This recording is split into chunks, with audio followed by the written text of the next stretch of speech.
La République tchèque est le 14e pays d'Europe avec 10 500 000 résidents. Un dixième de la population habite à Prague, sa capitale, et c'est également la destination touristique la plus prisée du pays. La ville se place 6e au classement des capitales européennes les plus visitées. Économiquement, c'est une aubaine.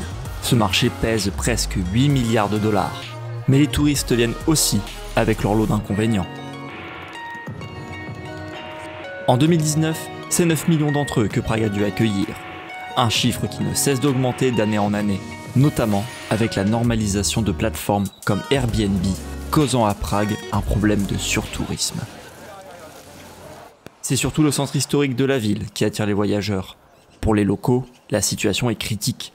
Des rues surchargées, boutiques de souvenirs et autres échangeurs de monnaie aux vitrines clinquantes envahissent les rues, commerces de proximité manquants et un marché immobilier qui ne cesse d'infléchir.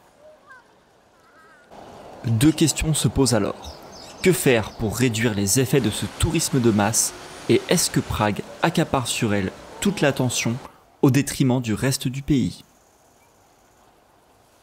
Pour nous parler de tourisme, je me suis entretenu avec Mathieu, journaliste français expatrié à Prague depuis 15 ans et administrateur du blog Prague Secret, un site qui livre astuces et petites combines pour profiter de la ville de façon responsable.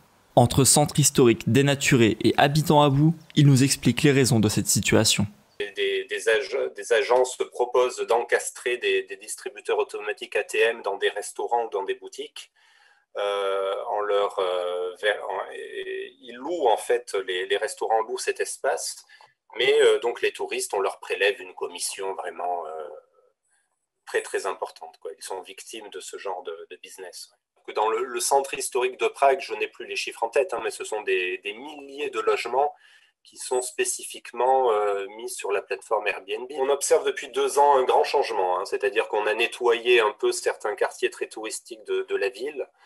Et la tendance, c'est vraiment, limiter tout ce qui, par le passé, peut être associé à un tourisme de masse qui parfois ne correspond pas aux traditions locales.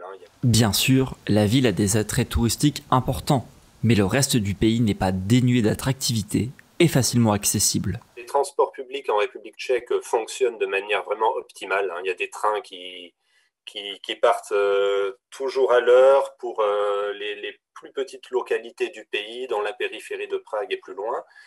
Mais bon, il faut dire que Prague est une des plus belles villes du monde. Donc, si les gens ont 3 ou 5 jours de séjour à passer, ils vont passer l'essentiel, voire la totalité de leur séjour à Prague, ce qui en soi est compréhensible. Dans le viseur de la municipalité, on retrouve ces fameuses plateformes de location entre particuliers. L'afflux grandissant de touristes est en partie dû à des services de ce type et par effet domino, l'apparition de tous les inconvénients cités précédemment qui déplaisent aux locaux et aux maires. Nous essayons de régler ce problème avec Airbnb. Nous réglons aussi ce problème de bureaux de change injustes et bien plus. Vous êtes capable de limiter le nombre de touristes en limitant le nombre de chambres d'hôtel qui peuvent être disponibles en ville. Mais avec Airbnb et les autres plateformes similaires, cette limite disparaît, tout simplement. Mais la mairie n'a aucune influence sur ces plateformes, car les biens mis en location appartiennent majoritairement à des particuliers. Si la ville acquiert les compétences pour pouvoir limiter les espaces de location à court terme ou les locations de vacances, dans ce cas, nous serons en mesure de combattre directement le tourisme de masse. Le maire ne peut donc pas lutter contre ce tourisme. Il lui manque des atouts importants. C'est la raison pour laquelle il aimerait voir ces mêmes touristes visiter d'autres endroits que la capitale. Mais ailleurs, selon lui, la communication et les stratégies marketing sont trop faibles pour attirer le public. Mais est-ce vraiment le cas ? Brno, capitale de la Moravie du Sud, deuxième plus grosse ville du pays. On n'y retrouve que très peu d'éléments liés au tourisme de masse comme Prague peut connaître. Pourtant, ce n'est pas les lieux touristiques qui manquent dans la région. À Mikulov, petite ville au fort patrimoine viticole, on ne recherche pas forcément à attirer les touristes qui passent par Prague, essentiellement étrangers. Nous sommes une petite ville. Nous n'avons pas des centaines de lits pour accueillir les gens. Donc, en ce moment, nous avons un nombre de touristes optimal ici, à Mikulov. Un nombre de touristes déjà optimal, selon ce responsable, qui pourtant ne communique que très peu à destination des étrangers sur l'attractivité touristique du secteur. Le maire aurait donc raison. Les stratégies marketing et opérations de communication seraient donc trop faibles.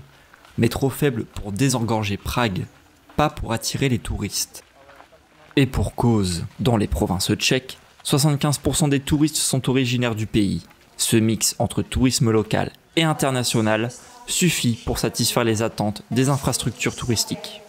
Nous avons beaucoup de visiteurs venant de l'étranger, principalement d'Autriche, de Slovaquie et des pays qui entourent la République tchèque. Normalement, quand nous sommes ouverts, c'est environ un demi-million de personnes qui visitent le secteur sur toute la saison.